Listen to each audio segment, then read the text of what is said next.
everyone. In this journey of the nation, women, right from the birth of the country till now, have played a crucial and decisive role. These are women who have shaped the nation. They are involved in nation building. And today I have with me some phenomenal women right here, and it gives me immense pride to say that out of 15 districts of the capital city of India, that is Delhi, 6 are policed by women. What does their journey mean to them? Because this image of women in khaki, women policing districts of Delhi, what does it mean for them as they inspire one and all? Let me begin with you, Ms. Rangnani. 75 years, how do you look at your journey, women's journey, and also the journey of India? 75 years since independence. It has been a wonderful journey. Since the day we got independence until today, I see many women coming up in all walks of life. They have created dent in the professions which were traditionally considered to be the domain of male.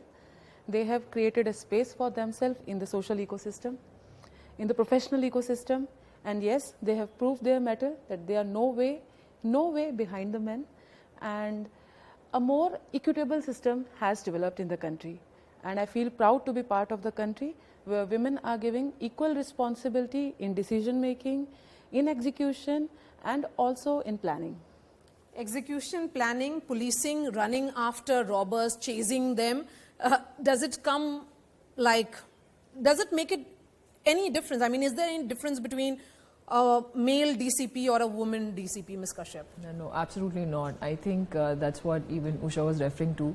The lines of separation are thinning down, and we like what you see here probably wasn't a imaginable scenario a couple of years ago.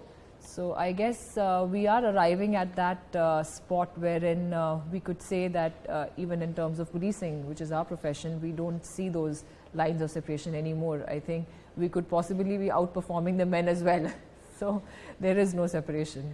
And Ms. Amrita, when we look at some data, it is interesting that the proportion of women IAS officers stands at 17%, but women in IPS is further low at 9%.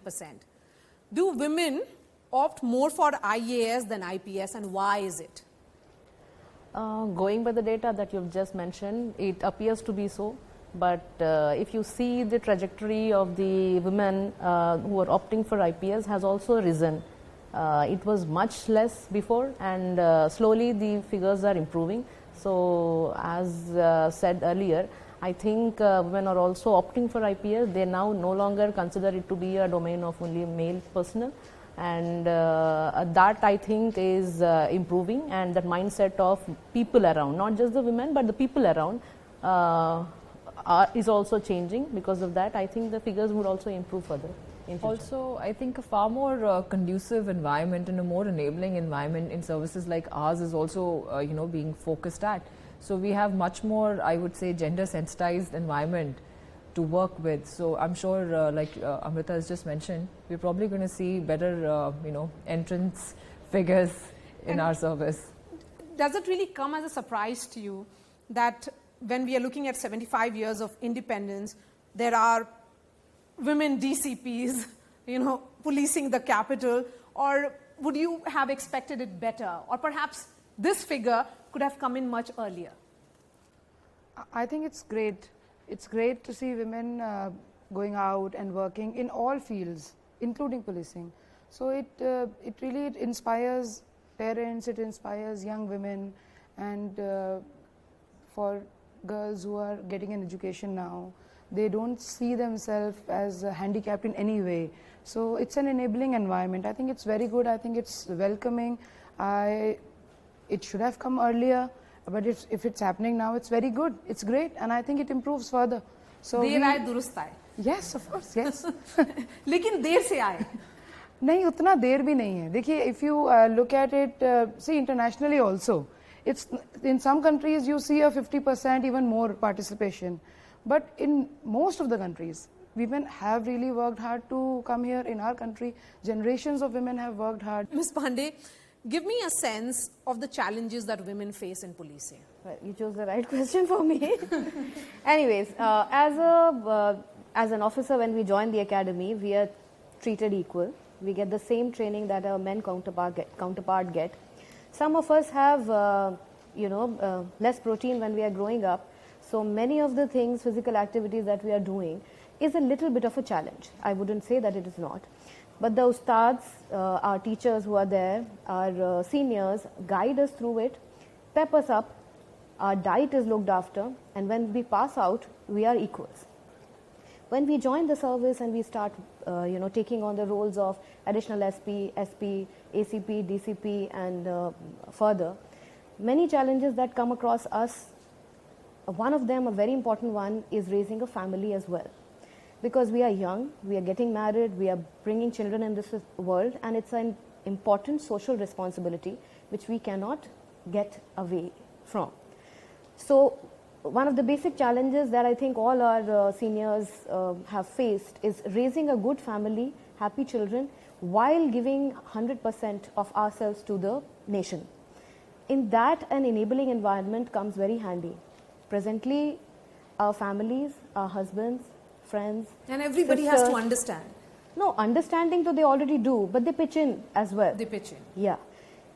I hope that there is a time, and it is increasing, it is, every day improving, that there is a system which sustains women to go out and work worry-free as the men do. Sometimes I, end up saying that I don't have a wife, So, and that kind of, holds me back, and it enables me also, but it does hold me back as well. So since you've asked me this question, I want to answer it very truthfully. Yes. That systems are required, not only for me at this level, but also for women at constabulary, at inspector level. They require it much more than us. Does it also have to do with the mindset that women have this mother's guilt? No, I don't think so. Personally, if you ask me, my children are well taken care of by the support system that I have, my extended family. So tell me, I want to understand from you, what is it like being a cop and a mother and multiple roles that you play? So let's put it this way. So when you come to a field posting and when your children are small, for instance, in my case, so the first night that I had to spend outside, which was probably the first or second day because some incident happened. So the time I had my child howling and crying and almost clinging to me like anything, to today when he says, "Mama, aapki night round kab hai? Mera TV party hone wala hai." So that's how we, how the children evolve with us as well. They learn to, take up the roles of their mothers also.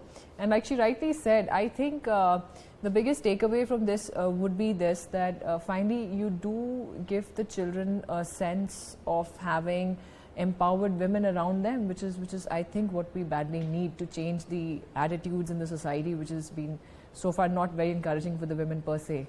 Yes. So I think that's something Yes, that and Amrita, have there been